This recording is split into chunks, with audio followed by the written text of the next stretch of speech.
2025-yil ham tugadi. 2050-yil endi 2000-yildan ham yaqinroq. 2019-yilda tug'ilgan bolalar allaqachon maktabga borishyapti. 91-yillar esa 15 yildan keyin 50 yoshga to'ladi. Ammo hayolimizda hamon 2020-yillar. Go'yo hammasi kecha bo'lgandek. Holbuki pandemiyadan beri 6 yil o'tdi. Siz ham buni his qilyapsizmi?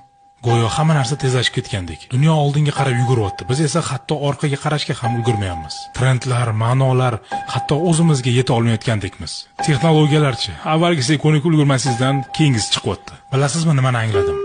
Ota-onamni tushunishim osonlashdi. Ilgari men ularga smartfon ishlatishni o'rgatardim. Hozir esa o'zim ham har safar paydo bo'ladigan yangi servislarni o'zlashtirishga ulgurmayapman.